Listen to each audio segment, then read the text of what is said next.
Hello, hello. It's Justin Colletti of SonicScoop. Thanks for joining me for this week's episode of the SonicScoop podcast. And today, we are going to be going over the most overrated skills in mixing. Things you've heard about a lot, things you've been told are really important, but let's face it, they're not. Can you tell that this is a totally live stream? Thanks for joining me. If you're here for the live stream premiere of this episode, tell me you can see me and hear me in the chat. And I've got to tell you, this is another crazy thing about doing this stuff live.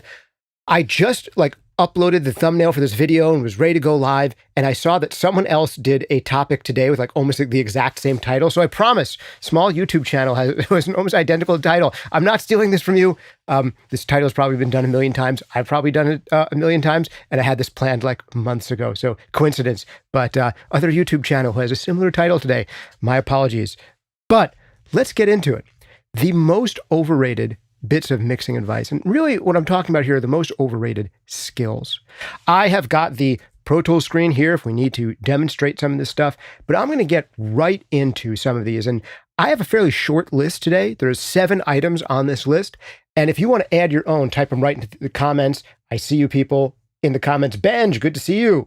Jorge, good to have you. Pascal, Larry, whole bunch of you joining live. So if, as you're going along, you want to type in your own picks for the most overrated audio advice, I'd be happy to hear them. I'll tell you about our great full-length courses. Sponsor yourself. That's the best way to sponsor the podcast.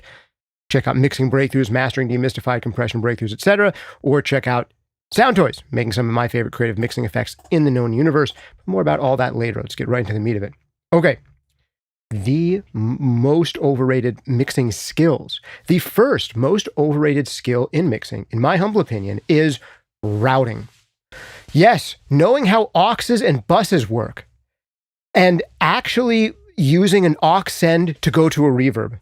Now, this is the crazy thing about this list because I actually advocate for many of the things I'm going to tell you are overrated. Most of the time, I think it's a great idea to use reverbs on aux sends.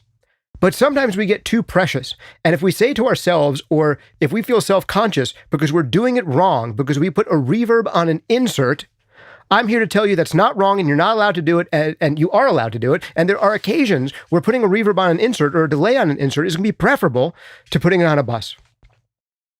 You can actually make great mixes without even knowing how a bus or an aux works. And a lot of people do. Now, that said, I still recommend you use auxes and buses because every single one of these pieces of overrated advice is advice for a reason. They're all decent advice, but they're advice that we sometimes take too far. I want to give you an example because this is a question that comes in a lot in the Q&As. Justin, is it wrong if I put a reverb on a bus? And the answer is no. Why is it not wrong? And I'll tell you why it is wrong. The reason it's not wrong is because it's really fast. Here, look, I'm going to click insert. If you're following along in the video version of the podcast, I'm going to click search. Let me look for a reverb. I'm going to type in reverb, and here's the air reverb. I'll grab that. Good. I put a reverb on my track. I can select the reverb I want, adjust the mix, and move on. Let's compare the number of clicks to, okay, I'm going to create a send here. All right, I've got to go to my room reverb bus. Oh, I forgot to create a room reverb. Let me do that. Stereo, aux input. I'll create that. Now let me set the input for this bus. Okay, room reverb. Great, got it. Okay, now, I've actually got to label this aux track. I'm going to label it room reverb. And now I'm going to, I've actually got to put a plugin on it. All right, hold on a second. I'm going to go in here, search for reverb plugins. Reverb 1, is that a good one? Let me select that one. Do I have a license for this one? I do, okay. And now, how come I'm not getting a reverb? Oh, I've got to go over to the send and now send to the reverb. Why am I not hearing when I hit solo? Oh, I've got to solo safe this track, and so on. I don't know if you were looking on the timer. How much quicker was the first one compared to the second one? The reason that I think it's totally okay to do this is because if you are deep in a mix, you should be doing as much as possible to streamline your mixing process. And you should not be switching out of creative mode into technical mode, out of listening mode into remembering how auxes work and how to route things mode. The more you can limit your switching back and forth between these modes of thinking, the less worn out you're going to get in your mix, and the better your mix is going to be. Now, there are drawbacks to doing things this way. And The good advice that should replace the overrated advice of use aux sends and don't place reverbs and delays right on your inserts, the better advice, and what will be perpetually and always underrated advice, is use a mixing template. This is the thing that every single great mixer who I've studied, interviewed, worked alongside of, produced masterclasses for, all of them have this in common. They all have mixing templates, and they all get the infrastructure of their mix set up before they even start mixing. So very rarely, if ever, are they creating buses and auxes and reverb groups and sends while they're mixing. That almost never happens. And very rarely are they even putting something as an insert, a reverb as an insert onto a track. They don't need to. The whole infrastructure of their mix is there already. So all they have to do is say, hey, I want to send this track to my favorite room reverb. I go in here and I send to the one called room reverb. And I don't have to remember it's bus 3132. It's already labeled room reverb. And I just click on that and it goes to my room reverb. And the only thing I do is just select how much I want to send to the room reverb. And maybe if I want to pan it on the way to the room reverb. So the way that you should be using aux sends, buses, stuff like that should be as brainless as putting an insert onto your track while you're mixing. And if it's not as brainless and as easy as that, then you're doing it wrong. You are better off, if you're in the throes of mixing, grabbing an insert and going against this correct way of doing things, of using auxes and buses. You're better off ignoring that advice and just putting a reverb or a delay on an insert if it keeps you mixing and keeps you from switching between creative mindset, technical mindset, creative mindset, technical mindset. You've got to have a mixing template. So the overrated advice is use auxes and buses. The underrated advice that's on the flip side of that is have a mixing template and get all of the structure of your mix set up in advance. And that's what the full-length course, by the way, shameless plug, Mixing Breakthroughs, is all about. In Mixing Breakthroughs, I hope I was sharing my screen there. Let me know if I wasn't sharing my screen the entire time. But in Mixing Breakthroughs, we really give you a roadmap to mixing. One of the big things is creating your own template and going through the idea of getting all this stuff out of the way in advance. And then you'll come up with questions like, okay, how many different buses do I need? Is there a reason to group instruments together into buses where I'll EQ and compress them together? Short answer, yes. How many reverbs or delays would I want? Can you help me get started with the template? And some of that stuff is in the beginning of Mixing Breakthroughs. And even if you just went through the first 10% of the course and got that out of it, it would be worth the price of admission. But of course, it's so much more than that. It is like a whole coaching system. It's a roadmap to mixing that really will change the way that you mix forever, for the better, guaranteed, or your money back. So yeah, check out Mixing Breakthroughs, long story short. But even if you don't check out Mixing Breakthroughs, I think this is a good concept to get started with. And the other quick thing I'll tell you here is, for those people who are curious about, okay, well, if it's so easy to just put things on an insert, why wouldn't I? There's a few reasons for that. When you put a reverb on an insert, it's actually really annoying to work with a mix knob. What if you just want to turn up the amount of reverb on something? Well, if I turn up my reverb mix from, say, 20% or 15% where I'm hearing some reverb, and I want to now turn it up to 20 or 30%, I'm not actually keeping my vocal level the same and just adding reverb to it. I'm decreasing my dry signal while adding wet. And that may not be what I want. I might want to keep my vocal level the same, my dry level, the same apparent loudness, and then just add reverb on top of that, or just subtract reverb from that. When you're using a mix knob, that's not how it works. You're controlling dry and wet together. So if you want your dry signal to stay static and your wet signal to move up and down around it, which most people are going to want when they're mixing, that's much easier to do with sends and returns. Also, if you're using real CPU hog reverbs that require a lot of power and your computer is often maxing out, if you, instead of having an extremely CPU intensive reverb on like every single one of your tracks that you want reverb on, even if you only want like, it at 5% or something, you could be hogging a lot of system resources. And it would be better off if you just had like one instance of that reverb and a whole bunch of sends going to it, so you're not using nearly as much processing. That's another reason. Yet another reason is there may be certain sounds that you want to group together into the same kind of space. A lot of mixes will have at least 3 different types of reverbs. It's not uncommon to have kind of like a short, dark room reverb that's for moving things a little bit more front and back in the mix to keep things from feeling like they're glued to the front of the speaker. So short and maybe darker room reverbs are common for that, for kind of giving space and a little bit of distance to things without making them sound super reverby. And maybe you want all of your elements to have a similar overall characteristic. So you want a shared room reverb for a whole bunch of things. And then maybe you want like a featured reverb that's not about making things more distant, but about adding personality to them. And maybe that's shared between a whole bunch of your vocal tracks. And you want one reverb for all of your lead vocal tracks, and you have your lead vocals split up into 3 or 4 different tracks, and there's doubles. Wouldn't it be easier if you make an adjustment on one reverb, it adjusted on every single reverb? Isn't that way better? And the answer is probably yes, most of the time. Or if you want a shared reverb across your vocals and your snare drum, you want them to have a similar character, and then adjusting one reverb instead of adjusting many different reverbs is much easier. So less CPU intensive to do auxes and buses. You can have all of your reverbs there set up already, so you're not even doing inserts. You can even have sends already set up, and part of a template might be having sends on all of your tracks. So you don't even need to start the room reverb send. It's already there, and send number 1 is always room reverb, and you turn it up. And send number 2 is always already a short drum plate, and you don't even need to insert it. You just turn up that slider. You just click on it and turn it up. So there are speed benefits to having this stuff set up in advance. There are the benefits of not having to deal with a mix knob and being able to control dry and wet separately. There's the ability to independently solo your dry and your wet. That can be a potential benefit. There's the ability to have one effect that is applying processing to a whole bunch. You make changes to that effect, it makes changes to all of them, and you're not hogging CPU power. So there's so many good reasons to not use reverbs and delays on inserts. So that advice is not wrong.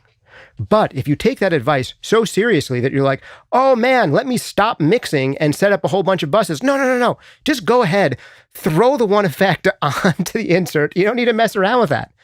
It's okay.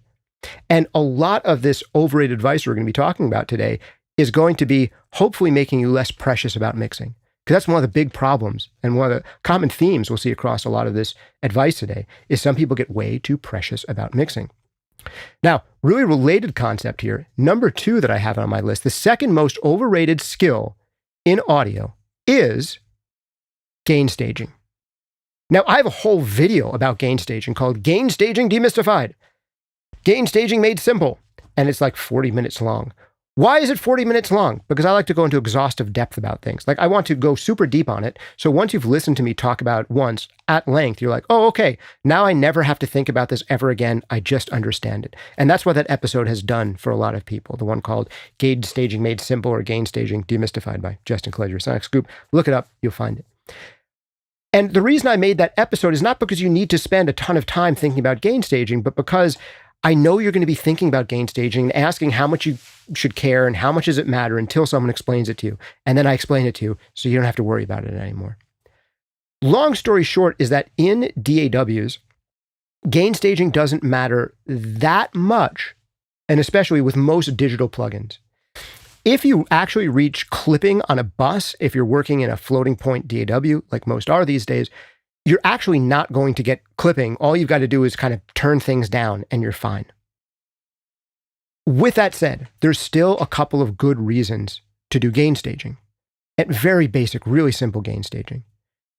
And those reasons are: 1, you might have analog hardware that you're using or analog modeled plugins that you're using. And generally, when you're driving analog modeled plugins harder, you'll get more saturation and distortion out of them. And same thing with actual analog hardware. And maybe that's what you want. Maybe you want to drive them harder, but a lot of these plugins will have an option in them, like a headroom knob or something is built in all the plugin line stuff these days. And a lot of other companies have similar stuff that you can do. So if you want to drive things harder, you usually can easily without turning up input going in. But generally speaking, the default like thresholds and things like that on a lot of analog model plugins, or just the kind of intrinsic gain staging that's in them, like where it's optimal to hit them and where the actual analog models were hit, how hot they were hit when they were actually being used, all that is being modeled. And if you want to have the results that that original analog hardware might have had, hitting them at something like around 0 VU, around analog 0 on some of these analog model plugins or analog hardware might be the right thing to do, unless you want to purposely push them really hard. That's reason number one, that you might want to do some gain staging and not just have everything pegging the red all the time. The other reason is that when you do start hitting buses and you're potentially clipping some plugins that are capable of clipping and maybe clipping your ultimate output, you do have to, in DAWs, sometimes do things like turn down the master output, maybe turn down a group bus so that A, you're not seeing red all the time, which is going to freak you out, and B, not getting clipping at some of those internal gain stages where you could potentially get clipping or overdrive. And it is really simple in floating point DAWs, which is what you're almost certainly working on, to just turn down level and completely avoid clipping that way. With that said,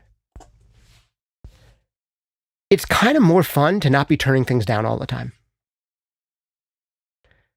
One of the reasons that you'll find people who have these mixes where like everything is pegged in the red all the time, and then they're turning down their master fader and they're turning down buses, which is kind of annoying to do, is just because what they should be doing is turning up the output to their monitors and just listening a little bit louder. So, overrated advice, gain staging, care about it. Underrated advice, be conscious of how loud you're listening to your mixes. If you really like to work on your mixes at 70 dB and you're starting out listening at 50 dB, you're going to turn up every single one of your tracks until it sounds loud enough to you, when you could have just literally turned up the output control on your interface. Now, one of the issues here is that a lot of people think like, well, all of my favorite records seem loud enough when I have it at, say, 6 o'clock on my interface. All my favorite records sound loud enough. And when I start working on my stuff, it doesn't sound loud enough. Yeah, that's a reality because your stuff hasn't been mastered yet. Maybe you don't have a limiter on your mix bus that's limiting it by like 7 dB. A lot of like major masters are, might have that much limiting going on the end master. So all that stuff isn't happening yet.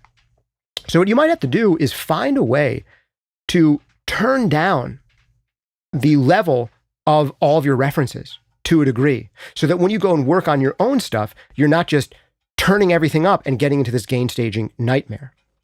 So I think that's one of the reasons that a lot of people end up in the situation where they're clipping, everything's hitting the red. They're in this annoying subtractive process where they're always turning things down once they start getting their mix together instead of having play in the faders going both directions. So you might be listening to commercially released final masters that are somewhere between -14 and -4 LUFS. And when you're working on your own mix and you're just starting with some virtual instruments or instruments you've recorded, everything is way down around -18 and really dynamic. And it just doesn't sound loud enough. So you push things harder and harder and harder, and you end up with like weird gain staging, which again, isn't the end of the world. So overrated advice, obsess about gain staging. Underrated advice, be conscious of how loud you like to listen to mixes and how loud you're listening to your material compared to your reference material.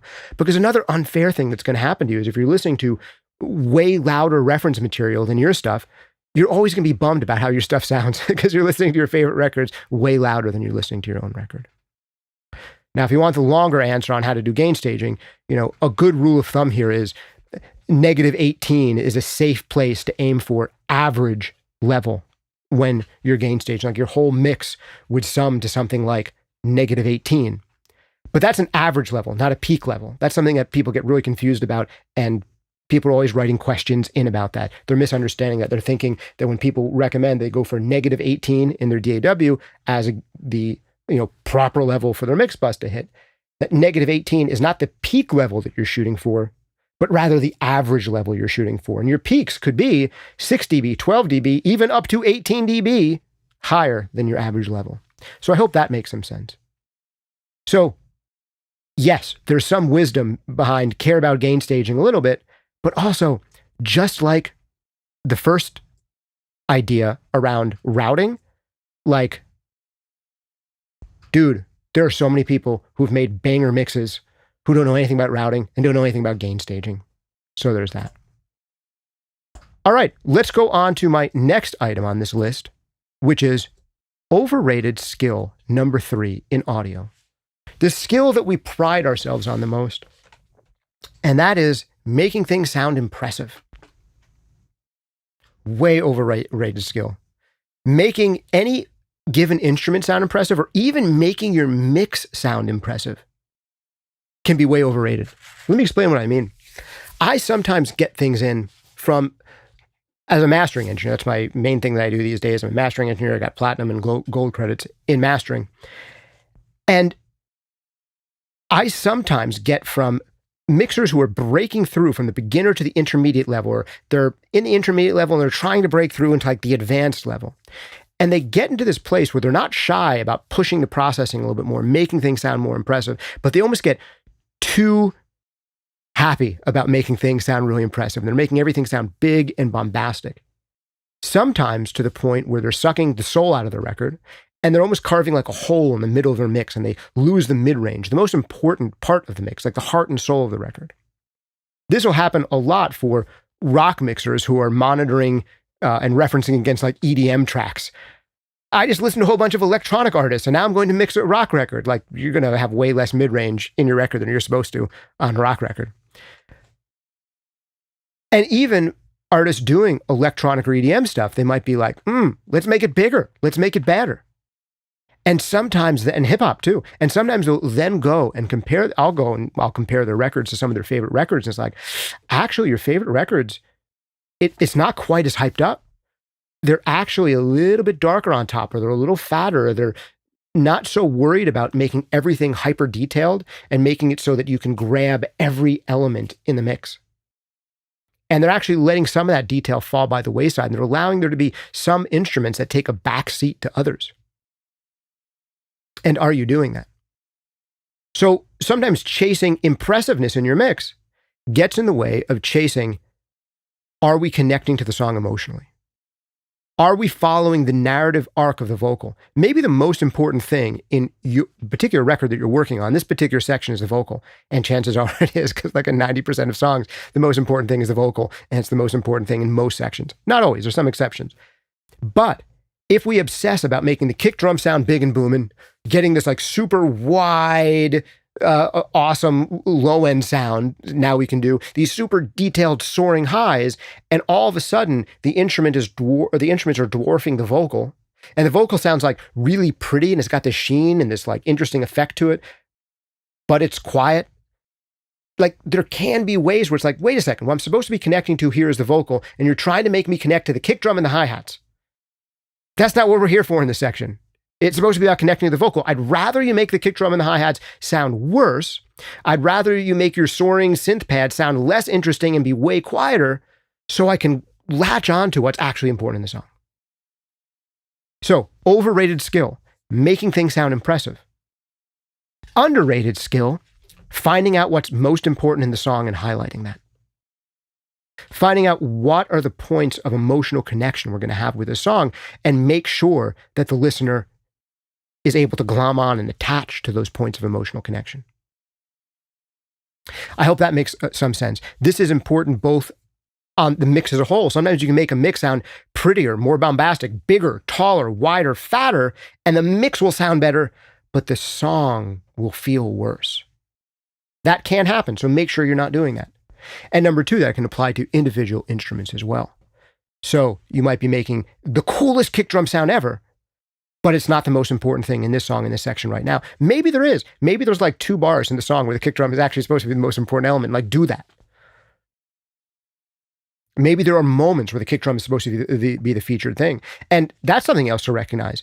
If there's a moment like the kick drum is supposed to be like, this is the kick drum from God, but you didn't just make your kick drum impressive, you also made your bass impressive in that moment, and the guitar's impressive in that moment, and the vocal's impressive in that moment. You're trying to make them all impressive. Well, then guess what doesn't sound super impressive? The kick drum, when it's supposed to sound like the kick drum of God in that one moment. So very often, the way that you make any one element sound impressive is to make other elements take a little bit of a back seat. Contrast is so important in mixing. If you want toms to sound huge, it's hard to make tom sound huge while your guitar sound huge, and your snare sound huge, and your hi-hat sound huge, and your bass sounds huge all in the same breath. There might be a moment where you need to make some of those elements sound worse to make your tom sound really big. Or you could be making this synth melody, and I want to make these toms sound less impressive, less wide, less interesting, less memorable, so that this lead synth or this vocal or this guitar rhythm can feel more important. So overrated skill, making things sound more impressive. Underrated skill, figuring out what is the most important thing in the section and making sure that other elements don't detract from it. All right, on to our next one. This is, if anyone's counting, number 4. Ooh, this is a good one. I'm going to open up the Pro Tools screen for this one because we got to look at some knobs for this one. There are so many pretty knobs on so many of these tools. Here's a good one.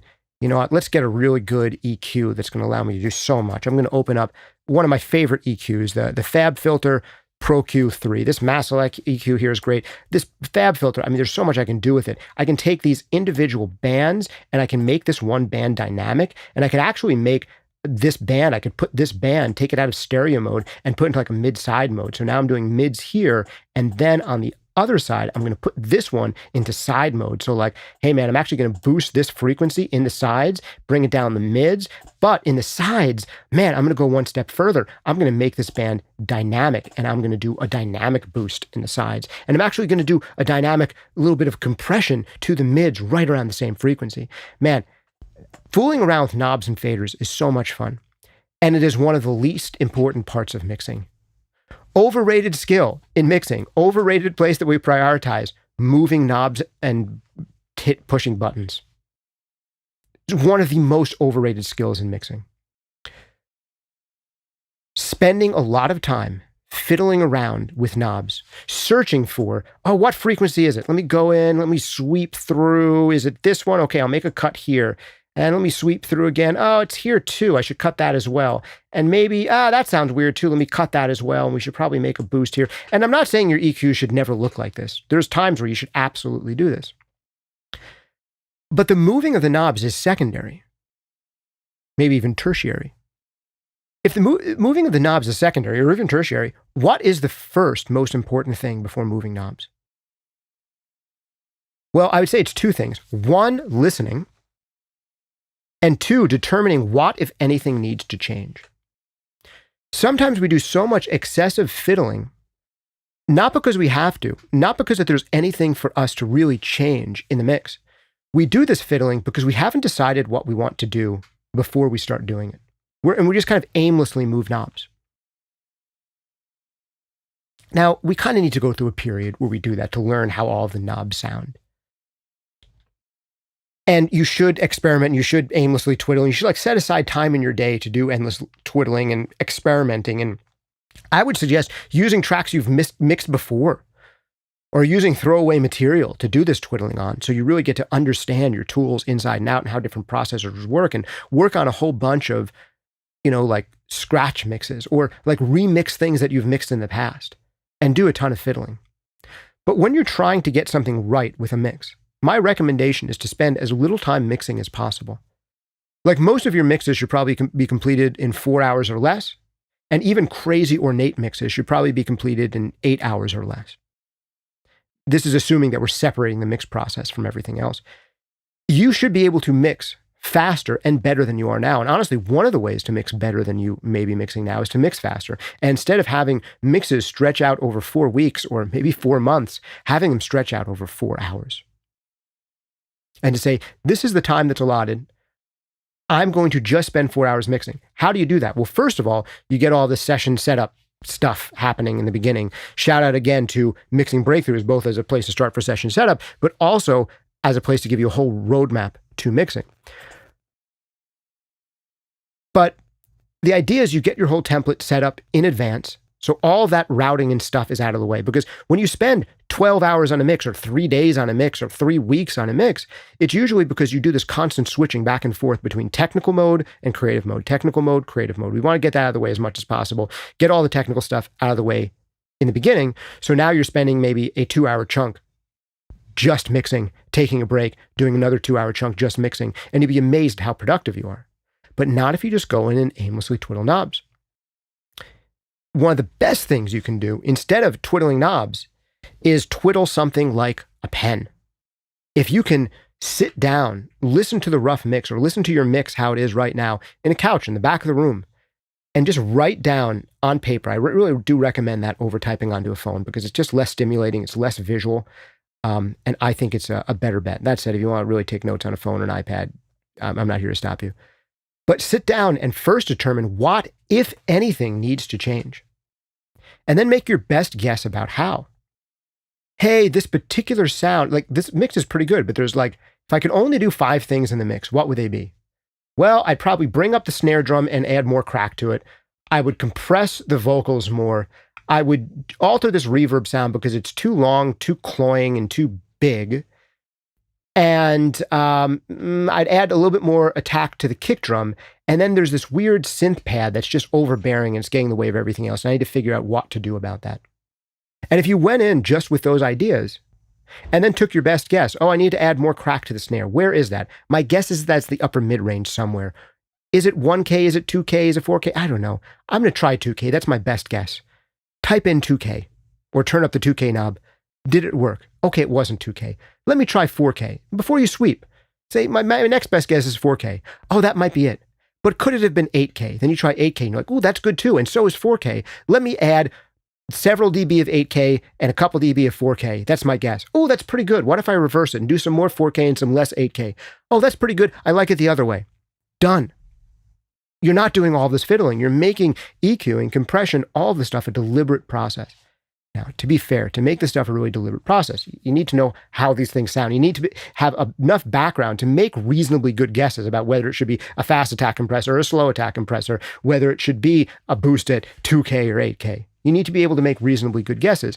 And yes, one of the ways to do that is to aimlessly fiddle for way too long on every single mix you do. That is an option.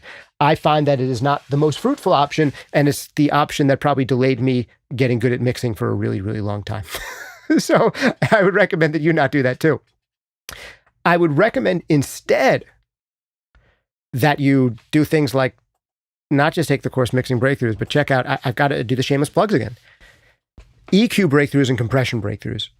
There are other ways you can do this stuff. I recommend my courses, EQ breakthroughs and compression breakthroughs, for learning to hear, use, and understand EQ and compression, but there's other ways to do it. There's great things out there. My friend Dan makes an app called Quiz Tones. It's like an ear training app to help you get to know EQ ranges. There's so many different things out there. There's probably, free exercises you could learn to do by, studying every video on compression ever and looking for exercises to really learn to hear the difference between different settings and compression. I've studied all that stuff, and I think the best distillations of that are the least time wasteful on your end are my courses, and that's why I made them the way I made them. So check them out, EQ breakthroughs and compression breakthroughs. Guaranteed to change the way you work forever or your money back. So yes, shameless plugs throughout this course or throughout this video today, because I just know that they change people's lives based on the emails I get, based on the feedback I get, and based on the before and afters I get to hear. So I'll encourage you to do it. All right, next one. Let's see if I can go through not pitching anything for a few minutes here. I just get so excited about these. I just know that they help people. And we were going through rebuilding some of these sites and creating new streaming stuff for them. So I was rewatching portions of these courses, and I hate to say it, but I was like, damn, these are actually good. I forgot that. All right, next overrated thing. Ooh, here's where I'm throwing shade, and I'm going to get shade thrown at me. Overrated skill in mixing. You're going to hate to hear this one. Phase alignment. Keeping things in phase. Making sure things are in phase. Overrated skill. Wah!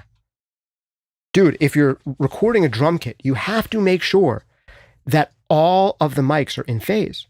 Properly, fully in phase. And if you don't, your drums are going to sound awful. Maybe, maybe not. I'll tell you how they will definitely sound is different. One of my favorite mixers, Chad Blake, intentionally flips things out of phase because sometimes it's a better, cooler way than an EQ to make things sound more like the way he wants them to sound. I'd love to do a whole episode with him about that. But if your snare drum is out of phase with your overhead mics, that can potentially be really bad and really comb filtery and all of that. But you've probably had the same experience at some point that I've had, where you just got into mixing a full drum kit that had a whole bunch of different mics on it, and you got sounding really good, and you're like, oh, I forgot to do that thing where I get everything in phase in the beginning. Let me go back and do that now. And then you go and put everything into phase, and it sounds like all tubby and weird and out of step. And you're like, now I have to completely remix the drums again, now that they're in phase, because now everything about the way they sound has changed completely. And it actually sounds better out of phase than if I put it back in phase. Now, if you had started with the drums properly in phase and they were sounding big and throaty and full and punchy in that way, and then you made decisions based on hearing those in-phase drums, you probably would have made good decisions that would get you close to where you wound up. But if you started with these drums where the phase alignment wasn't perfect on everything, you may end up in a situation where you're like, my snare drum sounds so cool. And then if I flip it and I try to flip everything so everything's like perfectly phase aligned, and by the way, you'll never have all of your mics perfectly phase aligned. Even if you like sample adjust all of them, like it's not going to happen that all of your elements are perfectly phase aligned in every single mic. It does not happen. There's always compromises around phase, even if you slide things back and forth. There can be less compromises and more compromises depending on how hard you're willing to work on it. But if you have things sometimes where something isn't, maybe one particular mic isn't phase optimal, but it sounds more cool, great. In fact, there's a famous story about Michael Brower mixing one of the huge Coldplay records. I forget if it's Parachutes or maybe it's the song Yellow, where it starts off with literally out of phase drums because his assistant forgot to turn on delay compensation on the session, and they put like an L2 limiter from Waves on a parallel drum bus or something like that, and the whole drum part shifted backwards, and the drums were out of phase with themselves, and you get this weird comb filtery sound on the drums. And they were listening to it that way for a while, and it's like, oh, this is so cool, these drums. And then realized at a certain point, like, oh man, they're out of phase, delay compensation's off, we got to turn it on. As soon as they turn it on, they lost that cool, fun, weird comb filtery effect. And they're like, okay, we got to turn it back on. We got to figure out for the intro, how many samples was the L2 delaying the drums by to make them out of phase? Let's calculate exactly how many samples it was, and we'll slide it over now. We have to get that out of phaseness back. Whether that's the way they did it or they did yet another duplicate, I don't know. But that was the idea. And you don't have to have things be perfectly in phase. That's number one. Like, if it sounds cool, it doesn't matter. And sometimes out of phaseness sounds more cool.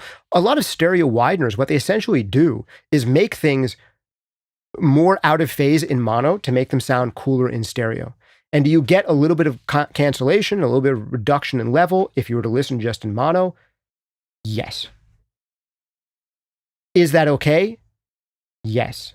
Hey, I see Isomatic just became a member again. Isomatic, good to have you in here as a member. It's good to have you guys joining as members. By the way, if you want to become a member, we do regular mixed feedback sessions and live Q&A sessions for members. So if you want guaranteed answers to all of your comments and all of your chats, become a member.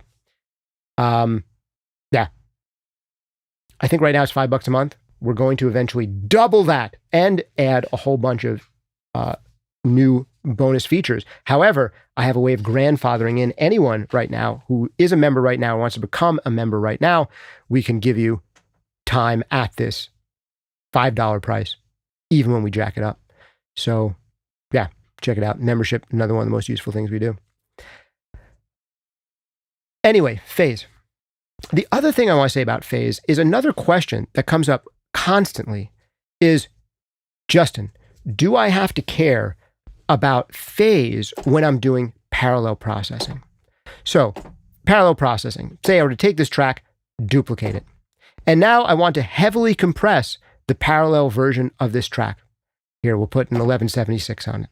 And I'm going to do heavy compression on this parallel track and less compression on the main track. And you know what? I'm also going to apply some EQ. Here, I'll just grab what EQ is quick and available. Here's a SSL EQ. I'm going to do a big low mid-range cut and high frequency boost, and maybe we'll do a low frequency boost on this. Let me get these things out of the way here. So yeah, one of your options here, let me just make sure I'm sharing just Pro Tools. There we go. One of your options here is to worry that this parallel track, you're going to introduce phase interference with the original track when you mix these two together. So I've created a parallel track that's heavily compressed, heavily EQ'd, and I want to mix that in just a little bit alongside my main track. Don't I have to worry about phase cancellation from EQ? Aren't you worried about phase issues with EQ? And the answer here is no, not at all, for a couple of reasons. This is one of the most misunderstood things in audio. When people start to understand that there can be phase issues with EQ, what they start thinking is when you're applying EQ, you get EQ plus a whole bunch of phase shift side effect issues. So you have to be careful about applying too much EQ, because if you apply too much EQ in general, you'll get phase shift on your signal. So don't EQ too much because you don't want phase shift. And that is actually 100% completely backwards. Phase shift is not a byproduct of EQ. It is the other way around. In conventional EQs, you apply phase shift to the signal, and the byproduct you get is the EQ you were trying to do. Let me say it again. Here's the way phase shift works. Mind blown. It is not that you apply EQ and as a side effect you get phase shift. No. The way EQs work conventionally is that you apply phase shift to the signal, and the result of that phase shift that you're applying is the EQ that you were trying to get. EQ is a side effect of phase shift, not the other way around. That is the best way to think about it when we're talking about mono sources. Now, fair enough, this is complicated slightly. Whenever you're dealing with duplicate or near duplicate tracks and you're EQing one of them and not the other. So if you have two tracks that are perfect duplicates or similar to each other, like a snare top and a snare bottom, and you EQ one of them and not the other, there is going to be a differing phase relationship between those tracks. However, this does not mean that you get like weird comb filtering. It sounds like, and it sounds like the opening to the drums on Yellow from Coldplay. That's not what it is. It is, say you were trying to cut 100 hertz with the EQ on your parallel track, and you're not cutting 100 hertz on your main track. What's going to happen is that you will end up with an EQ curve that's a little bit more significant than what you thought you were going to get. So if you're trying to reduce 3 dB of 100 hertz on the parallel track, you might end up with a sound that's more like you decreased it by 4 dB instead of 3 dB. That's what phase shift is doing when you phase shift and when you do EQ in parallel.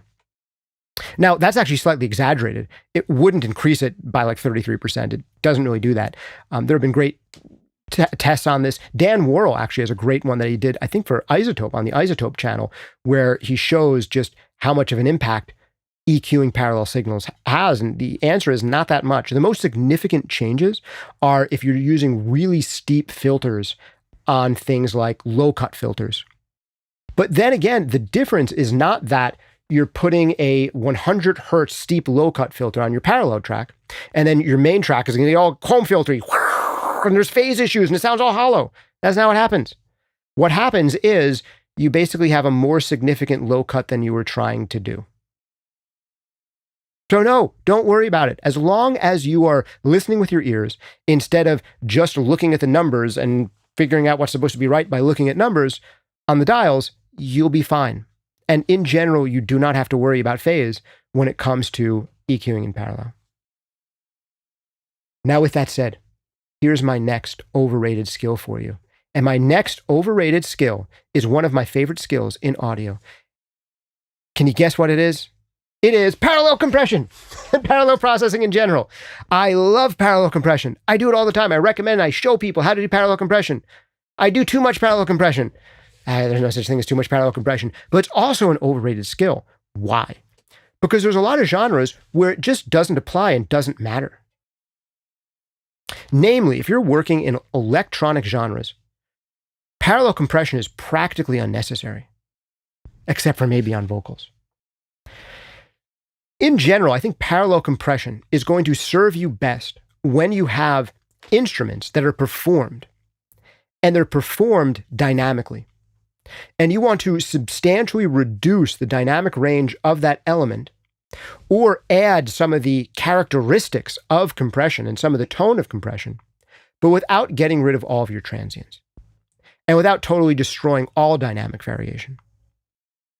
This makes a lot of sense on things like acoustic drums that were recorded and putting parallel compression on drum bus, or maybe a kind of sloppily played bass part. Really for percussion instruments a lot, but also potentially for things like guitars and other elements. But one of the classic things is drums. Another classic place to do parallel compression for me is potentially vocals. It's so fun to process vocals heavily in parallel, but I like to think about parallel compression as not just parallel compression, but as parallel processing. There's usually more than one thing you're trying to achieve on that parallel process track. But in general, when you have electronic genres, parallel compression isn't the thing that you really need, because most electronic drums, or even sample replaced drums, like programmed drums, even though they're an acoustic kit, usually they don't necessarily need parallel processing, especially electronic drums. One, because they're already so dynamically consistent. And the benefits of getting dynamic consistency without destroying transients, that potential benefit that you get out of parallel compression isn't necessary on instruments that are already extremely well dynamically controlled and are practically robotic in their dynamics. So that's number one.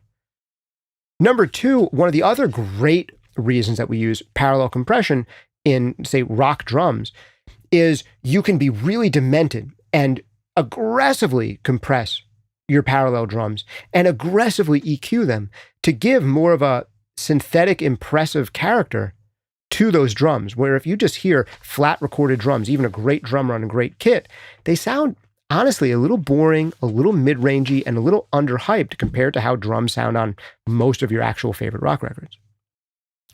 Now, sample augmentation and sample replacement, honestly, is a big part of that in a lot of modern rock recordings, but so often is parallel compression. But with electronic genres, you don't have to do that because you're using samples. They already sound like totally hyped up. Those samples probably already have the kind of character that you're looking for. And if not, choose a different or better sample. Like sample selection should be a big thing in getting your tone in electronic genres. And parallel compression, generally, the more processed an instrument is, the more that you can get away with directly applying compression to them if you want to, and not winding up with horrible side effects that make them sound unnatural. So that's number one. The more processed and dynamically controlled something is to begin with, the more compression you can apply to them without having to rely on tricks like parallel compression. That's number one. And number two is the more processed and dynamically controlled they are, the less you actually need to use compression, and you just make them sound more badass by either A, treating them directly, or B, by selecting badass sounding sounds to begin with. So parallel processing is potentially overrated depending on the genre that we're talking about. So in some genres, it's overrated, and some genres, it's not. I hope that makes some sense. All right, and then the last one I have for you, and this is the worst piece of common advice that is true sometimes, and that is don't compress or EQ too much. Don't compress or EQ by more than 3 dB. That's what you often hear. Or make sure you're only compressing or EQing by a dB or two. Bollocks. No. There are a lot of times where the correct answer is, I don't need to EQ this signal at all. I don't need to compress this signal at all. That's often a correct answer.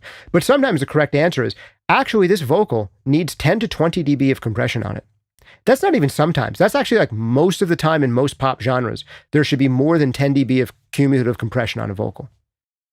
Like that's just actually how major pop and rock and hip hop releases are done. And one of the most common problems I see from beginning and early intermediate mixing students is that they're afraid to compress too much. They're afraid to EQ too much. Or they undercompress and under EQ. And that's actually more common, I think, than overcompressing and over EQing. And this is actually especially common in electronic genres. So if you're in a genre where you have programmed electronic drums and you have synth pads and stuff like that, all of those instruments are so well dynamically controlled, so bombastic, and so like tight in their dynamics that your vocal sounds all over the place relative to the rest of the instruments in the arrangement. So you're actually going to want to be like, hey, I've got to back way off on compression. No, I've got to dig in really hard on compression. I'm the kind of person who definitely needs 10 to 20 dB or more of compression on vocals, and not just vocals, but like any instrument that I'm overdubbing should have a lot more processing on it. So particularly if you're in electronic genres, you are probably undercompressing your vocals, particularly if you've heard that you shouldn't be compressing more than 3 dB. And it's not just electronic genres. If you're a songwriter who uses a lot of virtual instruments and you're in a songwritery genre, you might be severely undercompressing your vocals or any of the directly played instruments. And that's something that I hear a lot, is that you get an arrangement where there's these beautifully programmed drums and some great sounding strings. And I'm actually impressed by how great some of these virtual instrument sounds are that some home-based songwriters are getting. But then on top of it goes their vocal and their acoustic guitar, the two things that are performing, and both of them are just woefully radically undercompressed compared to everything else. Most of the time, acoustic guitars should be compressed with fast attack compressors. This is not a rule. There's going to be some recording where you don't want to put a lot of compression on an acoustic guitar. But like 90% of the acoustic guitars you listen to, particularly in dense arrangements, have a bunch of compression on them, particularly fast attack compressors that stop it from being like the acoustic guitar sitting on top of everything else in the mix and in front of everything else in the mix. And it's like jumping out at you where everything else sounds like glued and has some dimensionality. And the acoustic guitars are just like glued to the front edge of the speaker instead of being glued into the rest of the mix. Like they're coming way out forward at you. So, yeah, don't do that. Don't undercompress your acoustic guitars. Don't undercompress your vocals or anything else you're playing live, especially in the context of really well dynamically controlled virtual instruments. But this is also true for bands. Now, this isn't to say you're going to compress every single element by 10 or 20 dB. There's some bass players who have come in where I'm like, whoa, I thought you're supposed to compress bass, but I don't need to touch this. Like this bass, the dynamics are perfect. Like it doesn't need anything. But a lot of basses do need to be compressed, particularly in the low end, which is why multi-band compression is a big thing on bass. If you want to go into a whole spiel about why and how and all that stuff, check out the full-length course, Compression Breakthroughs. That'll give you, first of all, the ability to hear compression like you never have before, but also will give you the tools and the tactics to learn to compress every single instrument in every single genre. But those are some general ideas. And it's the same thing with EQ. The mistake that a lot of people will make when they're leaving beginner status, getting into intermediate status, is they'll apply 1 to 3 dB of EQ and compression to everything, everywhere, as a matter of course. All right, I'm going to pull up the kick drum. Let me apply several different EQ points with 1 to 3 dB of EQ. Now let me apply 1 to 3 dB of compression. Okay, what's my next track? It's the snare drum. Let me do the same thing on that. Then we get down to the bass. Let me do 1 to 3 dB of EQ in a few spots and 1 to 3 dB of compression on it. Let me do the same thing with the vocal. And that's how a lot of people think that they're supposed to mix when they're starting out, that you do 1 to 3 dB of EQ and compression on everything. And the answer is no. The answer is we got to go back to, what was it, number 4 on this list, which is instead of fiddling around, you determine what, if anything, needs to change. And then you go ahead and change those things. And you say to yourself, well, actually, this is a monster bass player. I am not going to touch it with compression at all. This is very surprising. I'm used to compressing bass all the time. This one doesn't need it. However, let me bring out a little mid-range, and not just a little bit of mid-range. I really want to be able to hear the growl and definition in this bass. There's enough low end in it, and I don't want the low end on this bass walking over the low end in the kick drum. So I'm going to do a 6 dB boost at 1K, or at 800 hertz, or at 2K, to make this bass really come forward. If you want great insights on EQing bass, check out EQ Breakthroughs, et cetera, et cether. Man, super pluggy day today. It's totally because I was watching some bits of these courses, and I was like, so good. Anyway. Same thing with vocal. You go like, okay, I'm not compressing this vocal by 1 to 3 dB. Mofo, there's going to be 10 dB of compression on literally one compressor on this, and then there's probably another compressor and another limiter and a de-esser on it, and there's somewhere between 10 and 20 cumulative dB of compression on this vocal happening. That's not abnormal. That's normal. And that could be normal too for bass. You could be compressing the low end on a bass a ton. Or you could be compressing a ton in parallel and leaving the main track basically untouched. So that's the last one I would give you is don't compress and don't EQ by more than 3 dB. Nah, man. Sometimes you need to double that, triple that, quadruple that, quintuple that, and sometimes you should do absolutely 0. Now, in reality, will a lot of the little things that you do towards the end of a mix just be subtle 1 and 2 and 3 dB changes? Yes, absolutely. But those should be kind of like the last things that you do. The things that you do in a mix first should be big, broad stroke stuff. And the most important EQ, the best, most powerful EQ you have is your fader. Use faders and pans. Then after that, EQ is way more powerful than compression in reshaping sounds. And look into getting after the sounds that need the most EQ to do things that the fader just couldn't do. And some of those changes on some sounds could be significant. And then the further along you get into your mix, the more and more you do make little minor changes. But those probably shouldn't be the first things you focus on. Why are you nerding out about what needs to be boosted or cut by a dB or 2 dB at the beginning of your mix when there are bigger fish to fry? Fry the biggest fish first. All right, guys, that's almost an hour in here. And there's so many great chats come in. I wish I could respond to all of them. I'm looking through, there's a lot of great comments on this, but I don't think I see, think I see a lot of responses to things that I've been saying, but not a great number of additions to this, except for Caviar on Ritz, who says, I'm expecting the ability to identify exact frequencies instantly by ear to come up as an overrated mixing skill. Useful, but seems like a big bragging rights thing. And I'm going to say, yes, actually, that's a really good one, is that you should be able to identify different EQ ranges. Like you should be able to identify between lower bass and upper bass, lower highs and upper highs, low mids, center mids, and upper mids. That is 7 different frequency ranges. And if you take the full-length course, EQ Breakthroughs, I help you get there. Going to, can you identify these 7 different EQ ranges? It's much less important that you know whether something's 1100 hertz or 1K. That's a parlor trick. But knowing that it's the center mids and not the low highs, or knowing that it's the center mids and not the upper mids that you want to be adjusting, that's useful. Now, as you get really good, you can make that even more granular. Like for me, there's not just lower mids. I think lower mids and upper lower mids.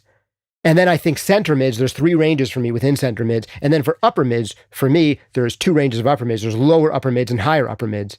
And then I actually have like 3 areas in the highs and 3 areas in the lows. And I do have number ranges attached to that, but I don't listen to something and go like, 62 hertz, that needs to be adjusted. But I'm like, probably 60 or 70 is my guess. And then if I want to, I'll double check on a frequency analyzer. It's like, oh, it turned out to be 62. Great. I was close. You know? Great detail on that in the EQ Breakthroughs course. Dudes and dudettes, so great to have you here. The reason this podcast is free to the public is because I've done things like plug the course incessantly throughout this. Definitely check them out. I'm super excited because we have some big things coming to the courses. They've been download only for so long, and we now have streaming versions of them that are going to be accessible like within a month. And anyone who's bought the courses in the future as download only, I'm really excited to get you streaming access to them. We're going to have also a streaming membership version of the course coming very, very, very soon, where you are going to be able to, if you want, do like an annual subscription and unlock all of the courses. And we're upgrading the community. The community is going to start costing more in the future, but I can grandfather you in at the lower rate for right now. If you want to become a member right here on YouTube, you hit the join button somewhere on YouTube, and for $5 a month, you get access to regular mixed feedback sessions, which we're going to start doing even more of. And our Q&As, where I actually read all of your chats out loud and answer all of your chats in real time. Sorry, I just knocked the microphone there. Sorry, that blew out your eardrums. So all that's coming. I'm super excited about. So I'd encourage you to bookmark this spot by checking out one of the full-length courses, hitting subscribe, hit the notifications bell, and potentially becoming a member here on YouTube. I'm super excited to roll out this new community to you super duper soon. It's coming in a matter of weeks. I believe that by after NAMM, we should have this thing rolling. And I'm so excited to see you guys in there. Thanks for hanging out with me. Last quick shout out is going to be to Sound Toys, a longtime sponsor of this podcast, making my favorite creative mixing effects in the known universe. Try out anything they make for 30 days, totally for free, over at soundtoys.com. This again has been Justin Colletti of SonicScoop. Thanks again for hanging out with me. See you next time.